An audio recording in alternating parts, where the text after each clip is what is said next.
Olá, tudo bem? Estaremos trazendo neste vídeo um diálogo entre uma vendedora de aportes que se autodenomina corretora e um administrador do grupo Vítimas das Operações. O grupo é composto por pessoas que reconhecem que foram vítimas ou são parentes e amigos das vítimas e que sofrem as consequências das falsas promessas de forma direta ou indireta.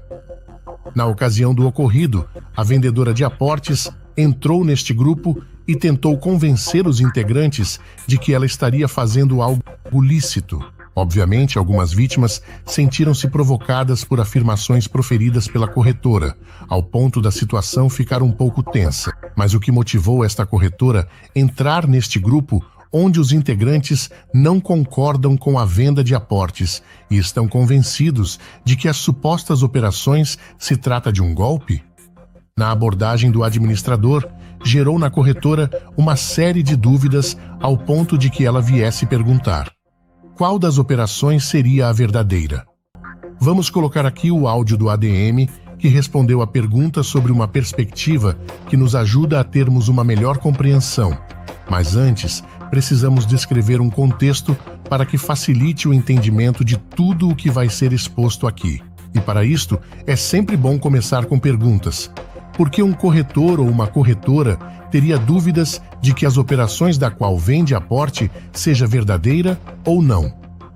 Como uma pessoa física pode garantir para um investidor que ela está apta para vender um produto financeiro de natureza jurídica, prometendo lucros altíssimos provenientes de aportes em supostos títulos históricos que são apresentados como ativos legítimos?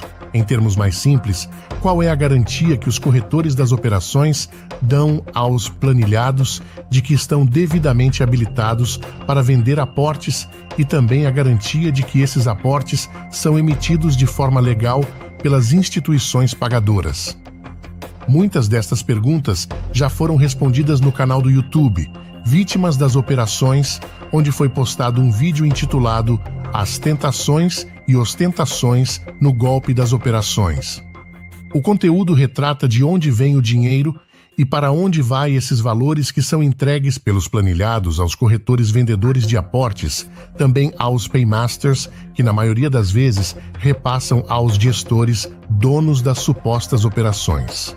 Pelo título do vídeo, é explícito o caminho do dinheiro, e as denúncias são gravíssimas, pois vêm acompanhadas de áudios e vídeos mostrando o fato. Gostaria de ressaltar o paralelo estabelecido no vídeo entre o mercado financeiro e as operações fraudulentas. Ele destaca os produtos, os vendedores e proprietários desses produtos, assim como os marqueteiros que os promovem e comercializam. Por fim, é enfatizada a relação com os clientes, retratados como os investidores envolvidos nas operações. Neste caso, falamos dos planilhados que compram os aportes. Estaremos colocando o link do vídeo na descrição e no final deste vídeo terá também um card que você pode clicar para assistir o vídeo completo. Continuando aqui neste vídeo, vamos responder a seguinte pergunta: qual é a operação verdadeira? Neste momento, convido você a pensar fora da caixa. Vamos simplificar a complexidade dessa situação por meio de 3 cenários. No primeiro, imagine: alguém estranho bate à sua porta oferecendo um carro de luxo por um valor exorbitante. Mesmo trabalhando a vida inteira, suas condições financeiras não permitiriam adquirir tal veículo. É evidente que é inútil prosseguir a conversa com o vendedor. Educadamente, você pede licença e fecha o portão. Mas, de repente, você é interrompido pelo vendedor que está olhando para você e diz: não estou aqui para te vender esse carro pelo preço de mercado. Estou oferecendo por um valor que te deixe confortável. R$15.000. Você pode pagar 10 mil hoje e os outros 5 mil em 30 dias. O que me diz? Essa oferta certamente despertará ainda mais desconfianças, fazendo com que você questione tanto a oferta quanto a credibilidade do vendedor e a origem do produto. Em questão de segundos, sua mente cria uma série de cenários. Mesmo que os 15 mil estejam disponíveis, você evita fechar o negócio. Por mais que você seja uma pessoa com dificuldades de compreender sobre transações comerciais, no mínimo, insistiria em querer saber a procedência do carro e a identidade do vendedor.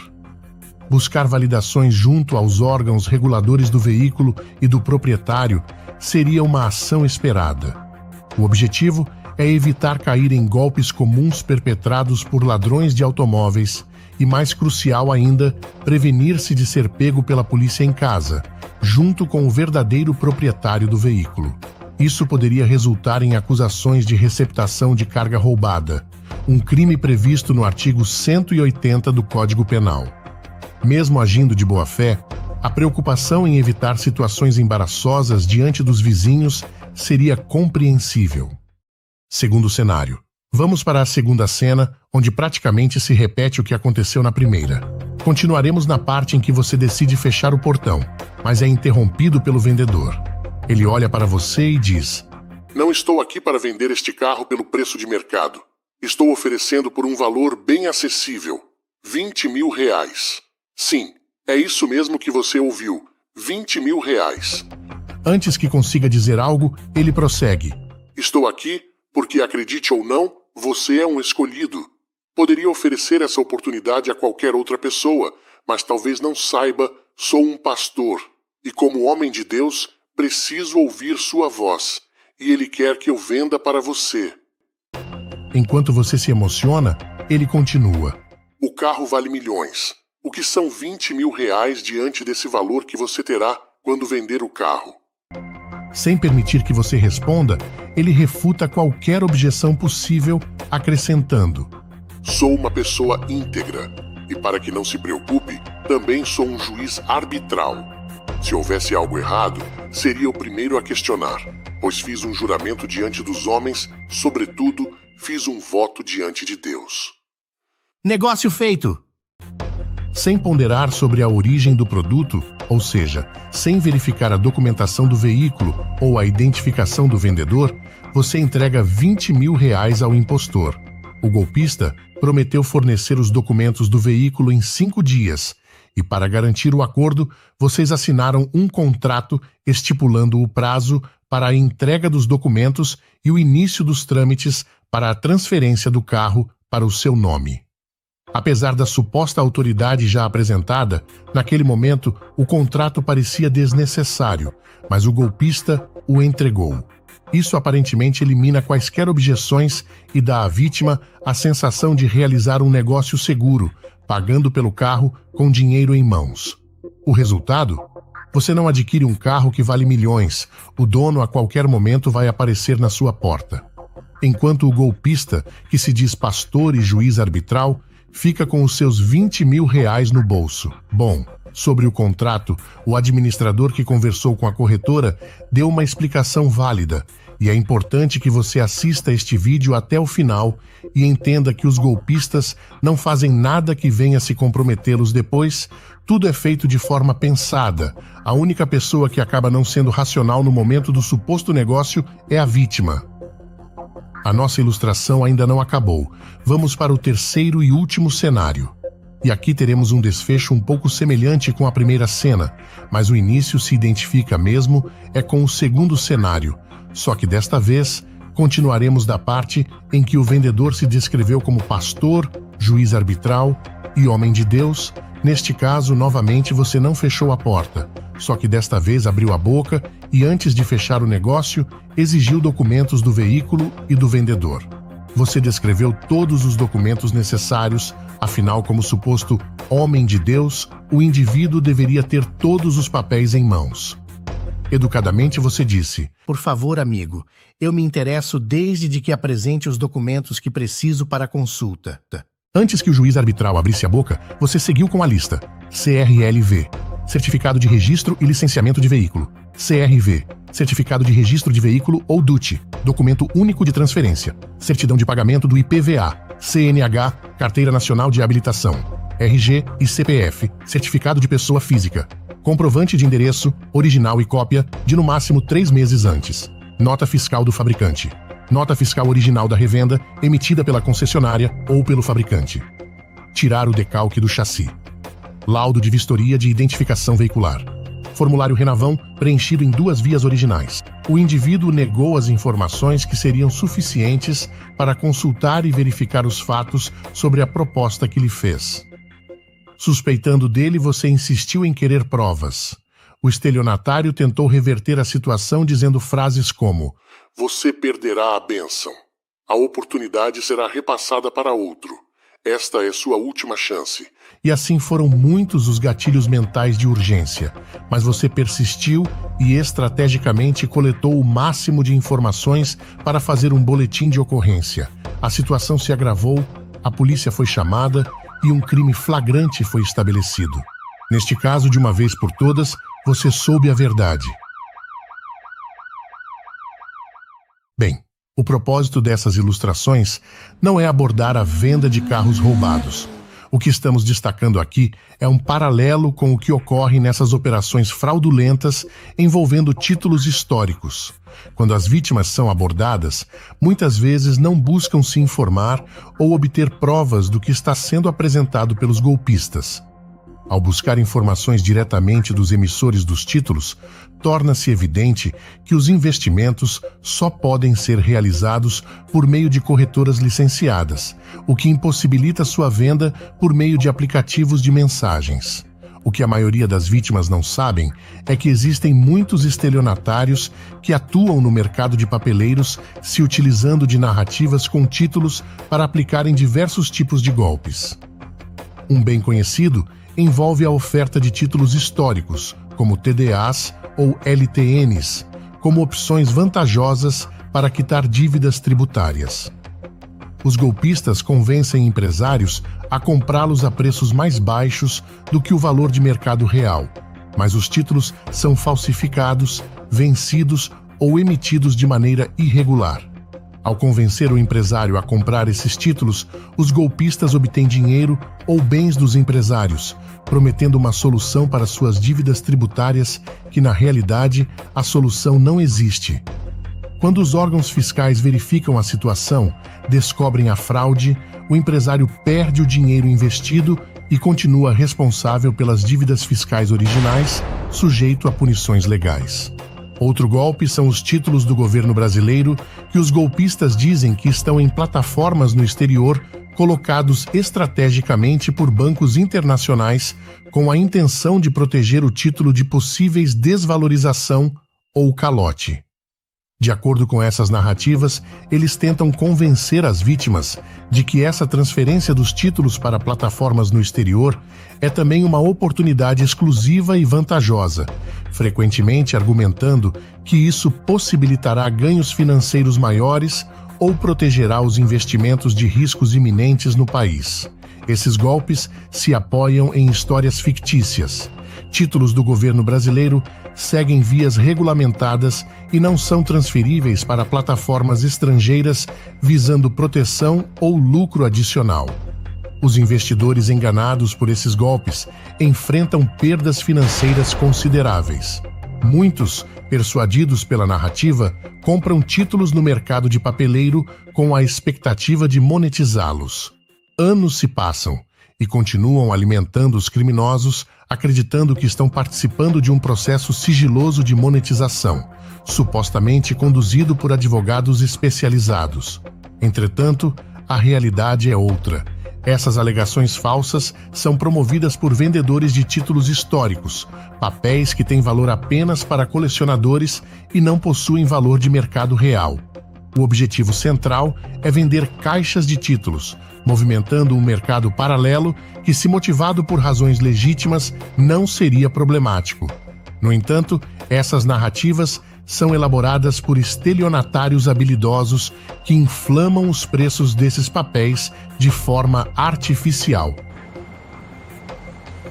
Roberto, hoje, 30/4/2019, Marina, estou fazendo essa prova de vida para lhe mostrar a originalidade da LTNZ, que se encontra comigo para venda, conforme eu tinha falado para você. Obrigada. Tudo é uma fraude.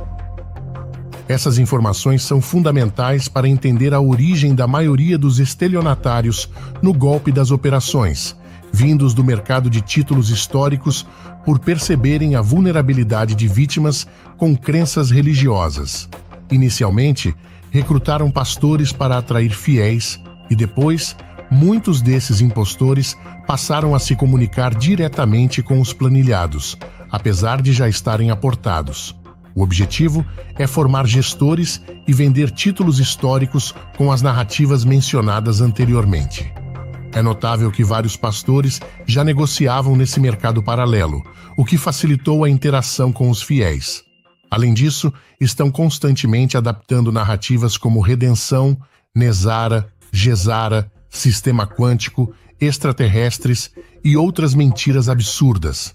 Recentemente, eles exploraram a narrativa dos precatórios, divulgados pela mídia como supostos pagamentos relacionados às operações em que os planilhados investiram.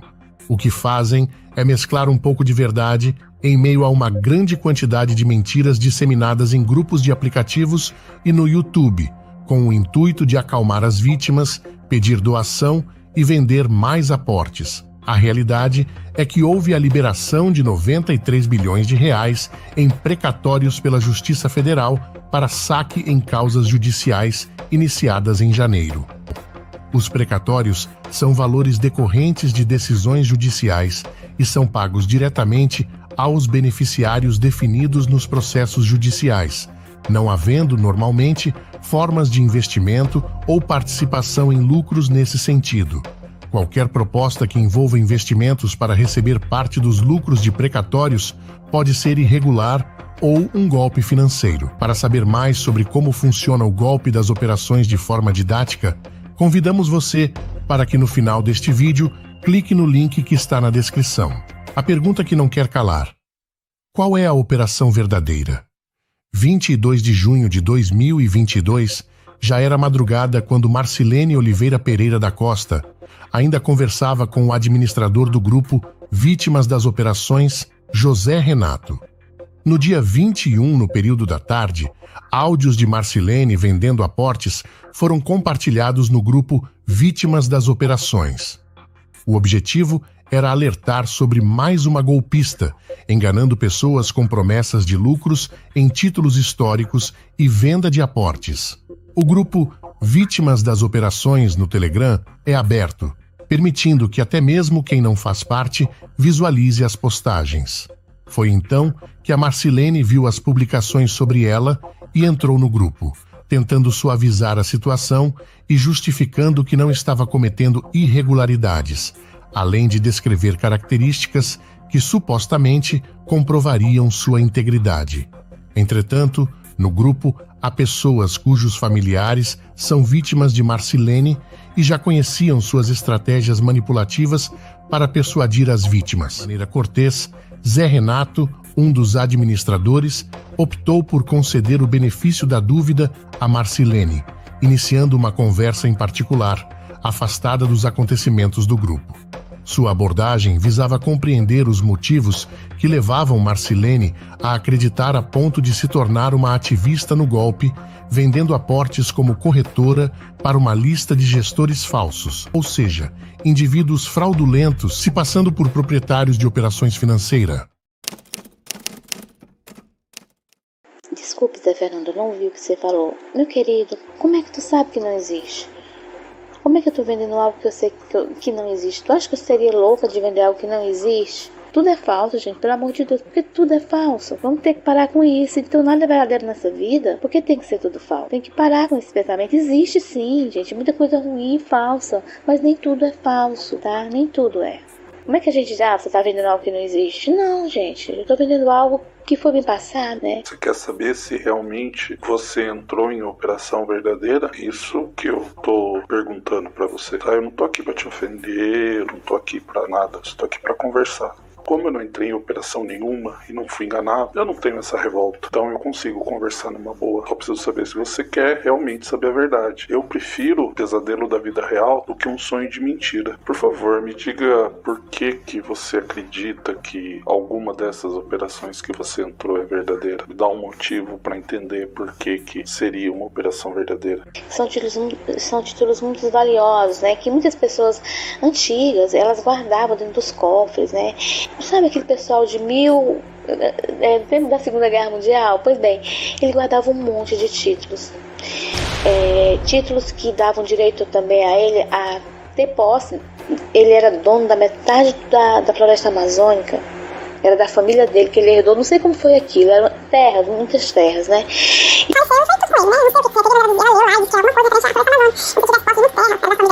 A maioria das vezes, quando eu faço alguma coisa, a pessoa me dá um contrato, a pessoa me mostra. Eu não faço as coisas cegas, eu faço com alguma documentação. Eu tô ouvindo o teu áudio ainda, como ele é um pouco grande, então eu vou por parte. Bom, a respeito de contrato, eu posso fazer um contrato de uma operação e te passar e assinar, reconhecer em cartório. Nada disso, contrato, reconhecimento em cartório. Quando um cartório faz um reconhecimento de um contrato, ele só está reconhecendo que o contrato foi redigido como a lei manda, ou seja, tem que ter objetivo, tem que ter qualificação dos envolvidos, tem que ter outras coisas lá que agora eu não vou lembrar. E que as assinaturas batem. O cartório não analisa, ele não entra no mérito do contrato, ele não vê se o contrato, o que está sendo proposto no contrato é real, é viável. Isso não é um cartório que vai fazer, é um contrato tinto que não significa nada.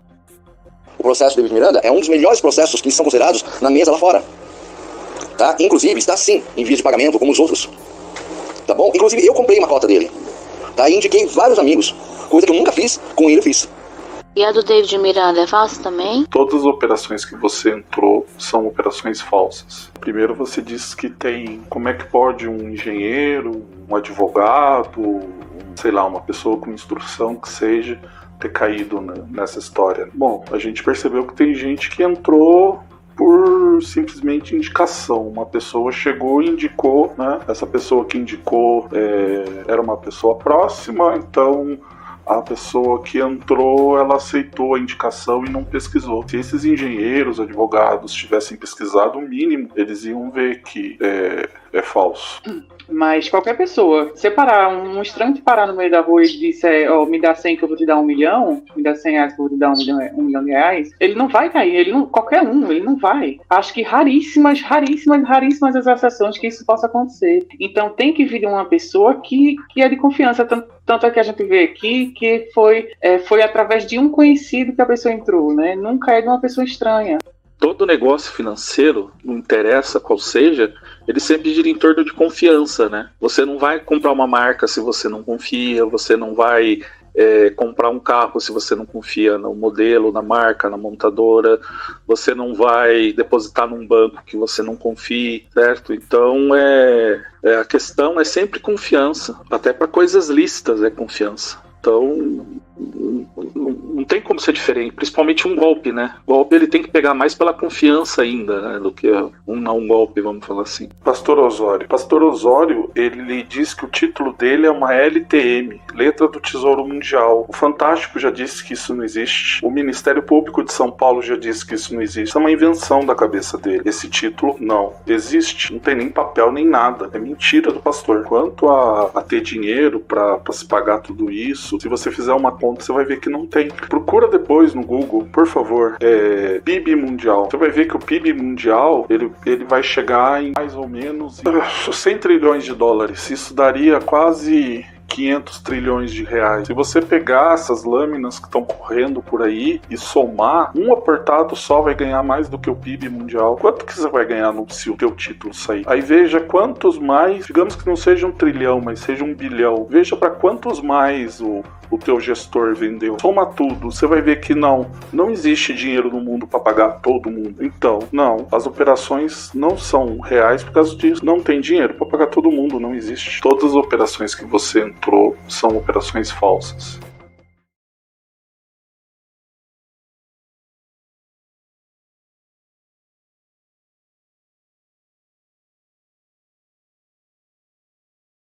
Apesar da conversa ter ocorrido em 22 de junho de 2022, por razões evidentes, estamos expondo-a aqui. Marcilene continua a vender aportes mesmo após o alerta de Zé Renato em 2022 e, inclusive, após as operações policiais Falsos Profetas em 2023, essa impostora mantém suas atividades ilícitas. Marcilene Oliveira Pereira da Costa é da cidade de Parnaíba, Piauí. Tem uma filha e, claramente pelo que faz, é um mau exemplo como mãe. Essa golpista é conhecida por apresentar outras fraudes para as vítimas além do golpe das operações. Veja como funciona.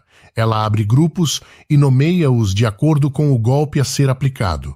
Neste aqui, onde ela vende aportes, o grupo anteriormente era chamado de Planilhados da Marci Osório, mas com o tempo ela foi representando várias operações e acabou deixando apenas Planilhados da Marci. Estrategicamente, ela utiliza áudios nos quais se faz passar por uma pessoa angelical, aparentando buscar o bem dos planilhados, mas, na verdade, esse é o caminho para aplicar o golpe. Nos grupos, ela compartilha links de vídeos no YouTube que supostamente abordam notícias sobre as operações, mas, na verdade, são narrativas manipulativas, destinadas a manter as vítimas presas a mentiras enquanto ela vende aportes ou utiliza argumentos para solicitar doações e cobrar taxas. Entre esses vídeos, ela compartilhava conteúdo do pastor Osório, um estelionatário condenado a 27 anos de prisão. E aí a gente vai pagar as dívidas, né? Precisa mais ficar perturbado e aí a gente paga as dívidas com o dinheiro que a gente recebe aí dos nossos ganhos, dos nossos investimentos. Nesses grupos é comum encontrarmos aberrações como: assinamos a documentação de posse, como também a documentação da COAF, na presença dos presidentes dos mesmos. Neste outro, ela nomeou como indenização de até R$15.000. É comum os estelionatários usarem grupos para atrair vítimas, abordando assuntos de operações financeiras para formar um público vulnerável. Eles oferecem produtos e serviços muitas vezes duvidosos, lucrando por meio de acordos com os fornecedores desses produtos e serviços. Oi, pessoal, desculpe, isso aqui é para quem é nome para reativar crédito, mas é mais para empresas, pessoas físicas, né, que eles cobram. É uma empresa de São Paulo, uma pessoa que está em São Paulo, que ele faz isso. E aí, como esse grupo aqui, a gente fez indenização, não foi? Negócio de indenização. Aqui é para tirar o nome de SPC Serasa, principalmente empresas, né? Aí eles fazem pessoa jurídica, mas pessoa física também faz. Só que aí eles cobrem esse valor, né, para poder limpar, né? Neste caso específico, convenceram as pessoas a compartilharem seus dados para que um suposto escritório de advocacia verificasse o nome dos membros do grupo e analisasse possíveis dívidas. A Marcilene teria supostamente feito parceria com esse escritório para indicar possíveis clientes e reativar créditos. O problema é que as vítimas entregam seus dados, mas não recebem o que foi prometido. O atendimento é ruim e há uma série de justificativas embaraçosas. Pessoal, boa tarde. Eu não vim mais aqui porque eu tô aqui na correria, porque assim, a moça que disse que ela só vai pegar a pessoa do Mato Grosso, né? O pessoal de outros estados, ela não quer, o advogado disse que é muito trabalho e tal, e não vão pegar. Aí foi por isso que eu não fiquei um pouco animada, porque tem gente de todo lugar, né? E assim, vocês sabem que a gente tá naquela outra questão lá, né? Das OP. O histórico de Marcilene levanta dúvidas sobre o uso futuro dos dados das vítimas. No entanto, o ponto principal aqui é destacar como os golpistas usam o público enganado para promover seus próprios negócios, visando lucros para seus interesses pessoais. Ficou de me passar um outro advogado que aceita outras coisas, mas então ela disse que ele paga muito pouco e não compensa para ela. Bem, se ela acha que não compensa, então depois eu vou ver. Gente, é porque eu tô focada nas minhas outras coisas, vocês sabem que eu faço. Vamos dar um tempo nisso aqui, que a gente acredita, a gente vai mais precisar disso não, em nome de Jesus. Outro golpe amplamente divulgado por Marcilene, direcionado ao público enganado, foi o da Boneto, intitulado por ela como Agronegócios de Sucesso. Ela enfatiza: comece hoje para ter sucesso amanhã. A Boneto se apresentava como uma empresa de investimento na compra e venda de gado e carne. No entanto, Todas essas alegações eram falsas. Ninguém testemunhava o abate do gado. O golpista exibia vídeos com apenas algumas cabeças de gado, uma proporção ínfima comparada à promessa de um grande negócio. Ele mostrava carne embalada em pacotes com adesivos personalizados, porém não havia nenhuma distribuição para revendedores ou consumidores finais. E muitas pessoas acabaram sendo vítimas desse golpe, largamente divulgado pelos estelionatários das operações. Esse golpe em particular destacou uma característica recorrente das operações. Funciona como uma porta de entrada para outros golpes. As vítimas, conhecidas como planilhados, ficam vulneráveis a cair em outras fraudes, pois aceitam cegamente recomendações de todo tipo de negócio fraudulento, tanto dos estelionatários que lideram as operações, quanto daqueles disseminados entre eles pelos próprios planilhados. Olá, caros amigos investidores, aqui da Operação Boneto.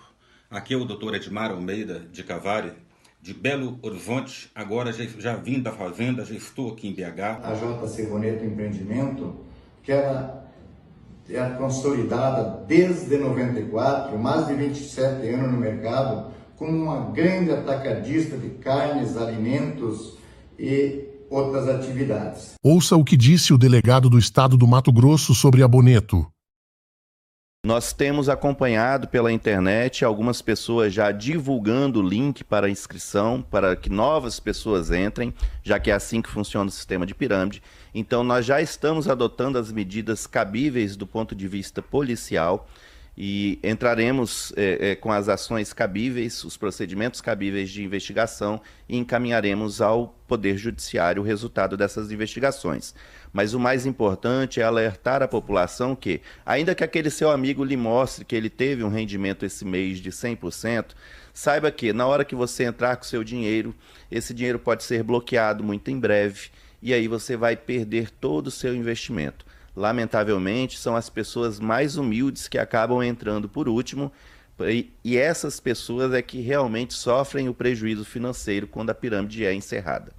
E para aquelas pessoas que estão nos assistindo e não entendem o que é esse sistema de pirâmide, né? Como que ele funciona? No sistema de pirâmide, eles inventam um produto, no caso da Boneto, eles estão alegando que vão vender carnes, né? Eles inventam um produto, mas em momento nenhum você toma conhecimento desse produto, você nunca compra um produto. Você aplica dinheiro. Esse dinheiro supostamente está rendendo numa conta e depois vai retornar para você. Só que esse dinheiro não está rendendo nada. Na verdade, a empresa está captando dinheiro de outras pessoas e pagando aqueles que entraram primeiro. Chega no momento que se torna insustentável. Os juros de 100% ao mês, caso você invista R$100 por mês durante 4 anos, você ia ter uma quantia de 56 quatrilhões. É maior do que toda a riqueza do mundo. Então é absolutamente insustentável. Não caia nesse tipo de golpe. Não existe investimento que dê mais de 1% ao mês de forma garantida, de forma segura. Imagine um investimento de 100% ao mês. A única coisa que realmente nos rende é o nosso trabalho honesto, digno. Não perca seu dinheiro com criminosos. Não dê seu dinheiro para criminosos usufruírem a vida. Eles fogem do país e usufruem dos seus recursos, tendo uma vida muito boa enquanto você amarga um prejuízo. Precatórios. Os precatórios não são um golpe, mas os impostores das operações usam argumentos que têm fundamento no mercado e elaboram mentiras. Principalmente quando o assunto é divulgado na mídia, eles pegam carona para que as vítimas pensem que estão falando da mesma coisa. Olá, boa tarde a todos. Aqui é o gestor AR, Anderson Rodrigo, mais conhecido como AR, no mercado financeiro. Acabou de sair em rede nacional, tramitado, julgado e aprovado, e o fundo já se encontra no Banco Central, podendo se pagar aí até 95 bi de precatórios dentro do nosso país. Isso é bem positivo. Além dos valores que eles mencionam não condizer com a realidade, a questão principal é que eles não possuem precatórios. Repito, eles não possuem precatórios. Como já dissemos no início, os precatórios são valores decorrentes de decisões judiciais e são pagos diretamente aos beneficiários definidos nos processos judiciais. Subestimando a capacidade cognitiva da vítima, os estelionatários oferecem 200 bilhões em precatórios em troca de um investimento de R$100. É isso mesmo que você acabou de ouvir. A mentira é tão desproporcional com a realidade que causa constrangimento alheio. Esta é uma mensagem escrita e divulgada pela impostora Marcilene Oliveira Pereira da Costa. Outro golpe divulgado amplamente por ela é o 50% em 7 dias. Se você entregasse R$200, supostamente receberia R$100 por semana. Entregando R$1.000, a promessa era de 500 por semana. Isso totalizaria R$2.000 ao mês e R$24.000 ao ano, investindo apenas R$1.000. Agora, pense e pasme. Uma vítima que entregou R$10.000 espera lucrar R$5.000 por semana, R$20.000 por mês ou R$240.000 por ano. Se essa mesma vítima pensar a longo prazo, imagina receber quase R$1 milhão em 4 anos, dando apenas R$10.000 uma única vez. Deixa eu falar uma coisa para vocês. Eu tô aqui na linha de transmissão para falar uma coisa que eu entrei ontem, um projeto de doações, que eu quero convidar vocês para participar, tá? Enfim, é legal, tá? Aí eu coloquei, o mínimo é R$200 para entrar, eu coloquei ontem, e aí eu vou ganhar daqui a 4 dias, porque 5 dias eu vou ganhar metade, eu vou ganhar 100, aí depois eu vou ganhar mais 100 toda semana. Se eu colocasse R$1.000, aí eu ia ganhar R$500 toda semana, né? E eu achei bom, né? Porque é uma coisa que dá um rendimentozinho extra pra gente, tá? Embora seja um golpe facilmente identificável, para aqueles que acreditam nas operações, é como se estivessem anestesiados e não percebessem qualquer aberração. Encontro com gestores. Os golpes continuam. Ela vende até convites para eventos promovendo encontros entre o planilhado e os gestores, cada convite por R$200.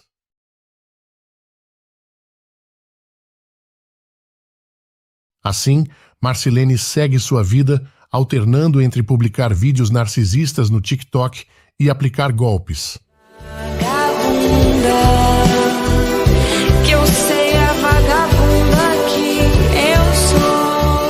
Quando o grupo está saturado e as pessoas não fazem mais compras de aportes ou doações, ela simplesmente abandona o grupo sem dar qualquer explicação às vítimas. Nesse caso, não há nada de anormal vindo de uma golpista. Realmente deve existir as falsas, eu acredito sim que existe as pessoas mentirosas. Mas é como eu falei, será que todas que eu entrei é uma mentira? Isso seria um pesadelo, não é? Se pelo menos uma que eu entrei for verdadeira, eu já estou feliz, sabe, Renato? Porque eu vou poder realizar os meus sonhos. Pelo menos que eu tenha entrado em uma verdadeira, entendeu, Renato? É isso que eu quero. Vou poder mostrar para muita gente que não acreditou em mim, que eu consegui, entendeu? Ela argumenta que ao entrar em várias operações, pode ser que pelo menos uma seja verdadeira e isso seria o suficiente para resolver a vida financeira de todos os envolvidos. Algumas vítimas até se conformam com essa possibilidade, o que é um erro. Se a vítima entra em milhares de fraudes, o único resultado será milhares de prejuízos. Golpe é sempre golpe, e uma vítima continuará sendo vítima se não compreender isso. Uma observação importante são os membros que participam do grupo, composto por pessoas que aparentemente até seriam maduras o suficiente para não cair em golpes. Um deles chama a atenção por ser um policial com a patente de 2º sargento e o sobrenome Lima, que, dada sua posição, deveria estar combatendo o golpe. Entretanto, ele valida as ações do grupo liderado por uma golpista ao fazer parte do mesmo, exibindo em seu perfil uma foto com um uniforme que representa sua autoridade trabalhando para o Estado na aplicação da lei.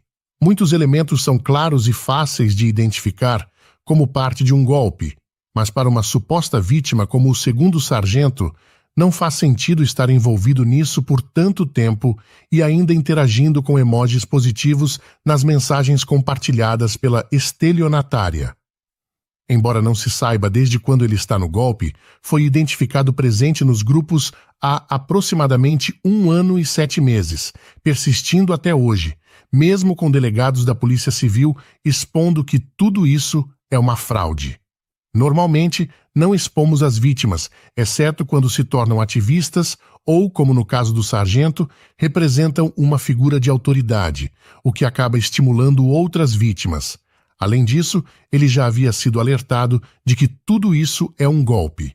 No vídeo, cobrimos o rosto com respeito à esposa e ao filho do sargento, e possivelmente ele esteja envolvido pela crença religiosa.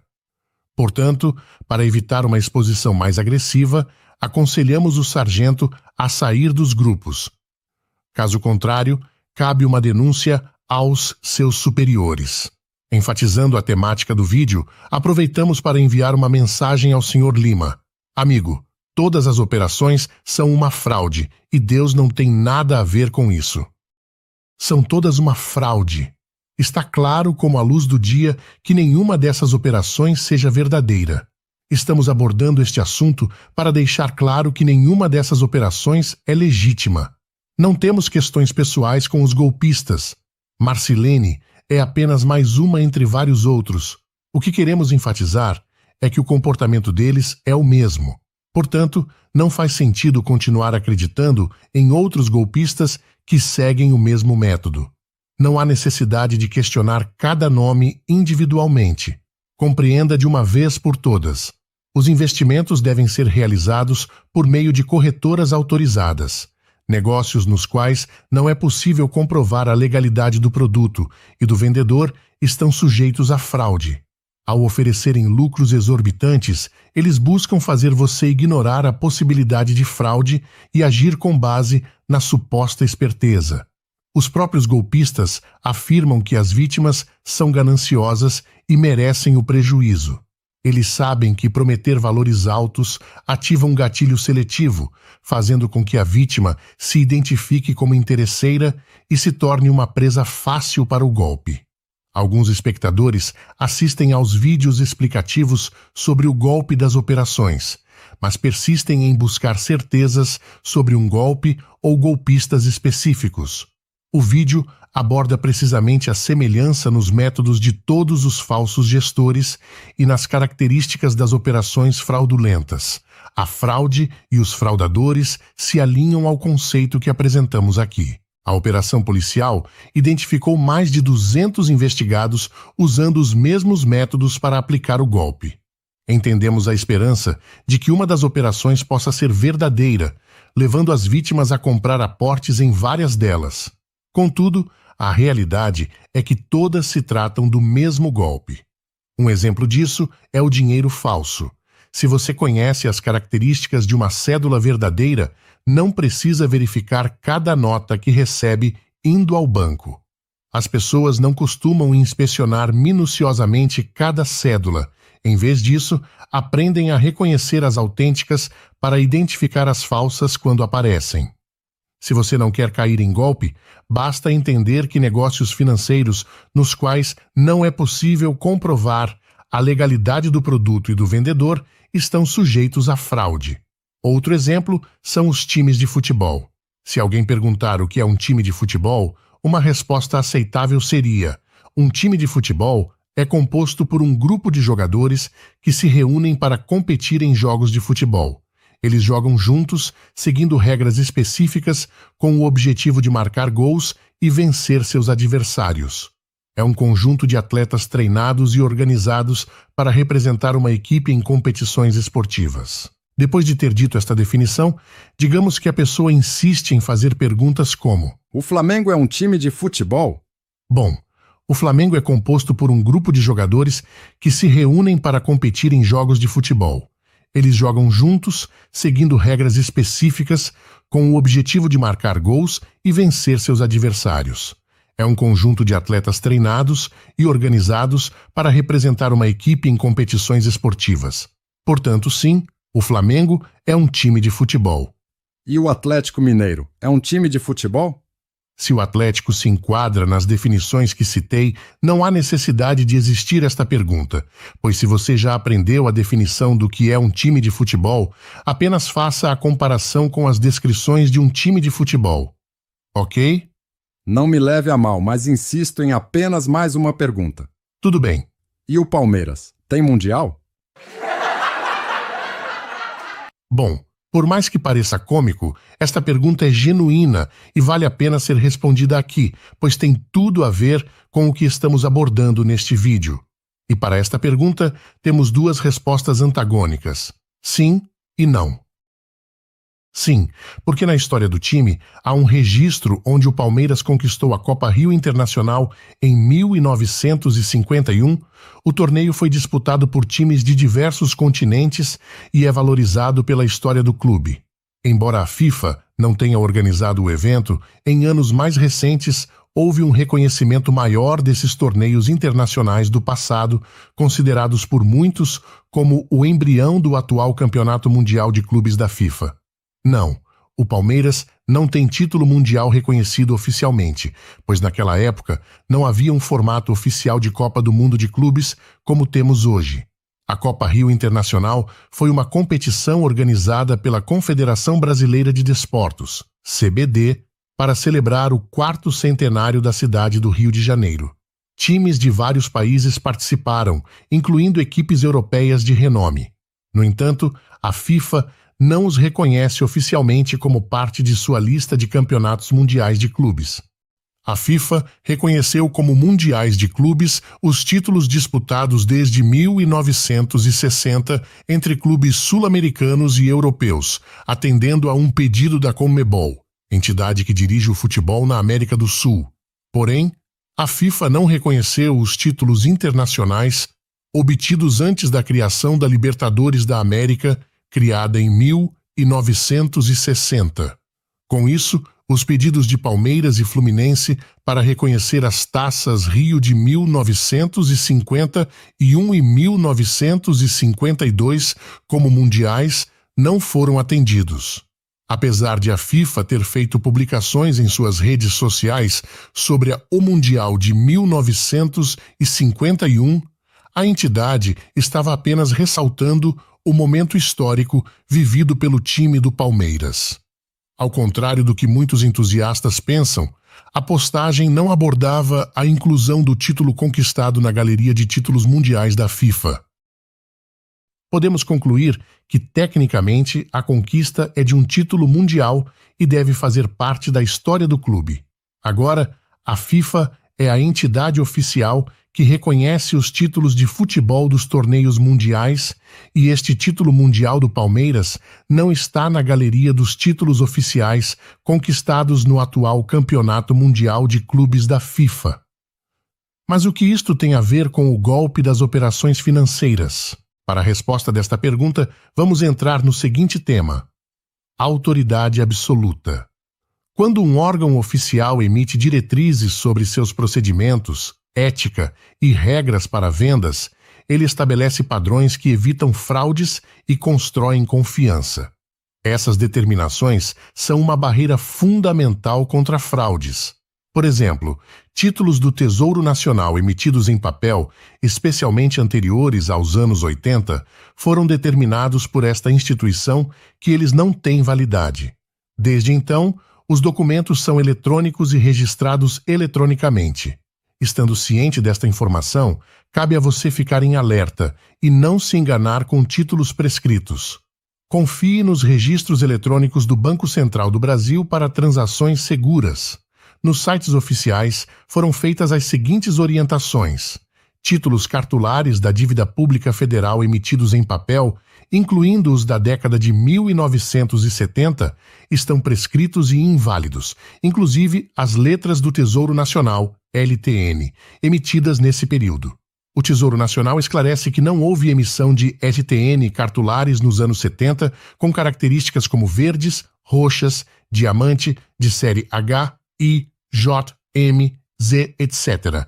LTN com essas características oferecidas no mercado como repactuadas ou escrituráveis não tem validade real. Ponto final. É responsabilidade de todos agora buscarem informações nos órgãos oficiais para garantir práticas seguras e evitar fraudes financeiras.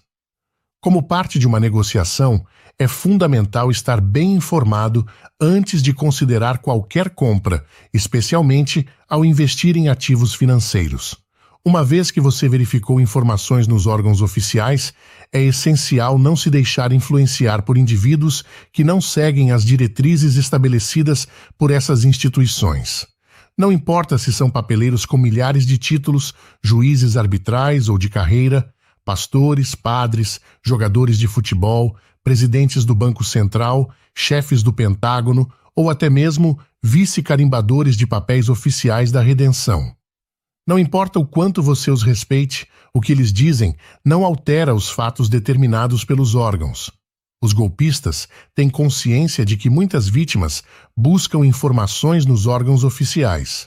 Por isso, eles inventam instituições fictícias, convencendo as vítimas de que não têm acesso a essas instituições ou suas informações, como a narrativa fictícia da redenção. Isso mantém as vítimas confusas e afastadas das informações verdadeiras. No entanto, quem está familiarizado com a política financeira do país entende que existe uma hierarquia a ser seguida. Qualquer órgão estrangeiro que deseje lidar com questões financeiras em nosso país deve respeitar as políticas locais. É impossível movimentar dinheiro sem a supervisão dos órgãos oficiais. Empresas que fazem negócios com cidadãos brasileiros não podem permanecer anônimas ou operar de forma fantasma. Para entender que a redenção é um golpe, basta fazer uma consulta, pois nos Estados Unidos, empresas recebem um número chamado EIN, similar ao CNPJ no Brasil, emitido pelo IRS. Para verificar a legalidade de uma empresa nos Estados Unidos e obter informações, pesquise nos sites da SEC ou do Departamento de Estado do estado onde ela está registrada. Esses órgãos mantêm registros corporativos, licenças e conformidade legal. Mas os golpistas não vão te passar o CNPJ de nenhuma instituição supostamente pagadora, porque não existem. O que eles fazem é registrar empresas aqui no Brasil usando nomes fantasias similares para enganar as vítimas contando histórias. Por isso, reconhecer e respeitar as regras estabelecidas pelos órgãos oficiais é fundamental para evitar fraudes financeiras. Os estelionatários utilizam assuntos geopolíticos, misturam mentiras e criam narrativas para fazê-los acreditar que os eventos apontam para os supostos pagamentos. Isso tem sido feito por anos. Nada acontece e, quando a data se aproxima, criam novas histórias, mantendo você no engano. A verdade é que você está preso em um ciclo onde meias-verdades não deixam de ser uma mentira inteira. E se está nisto por muito tempo, a sua vida é uma mentira por completa. Como sair disto?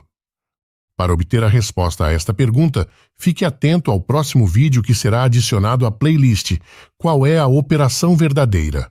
Por favor, ajude-nos a compartilhar este vídeo com o maior número possível de pessoas, pois no próximo vídeo revelaremos informações inéditas sobre as origens do golpe das operações. Não deixe de fazer sua denúncia para proteger seus dados e combater o golpe. Agradecemos por ter chegado até aqui e até a próxima.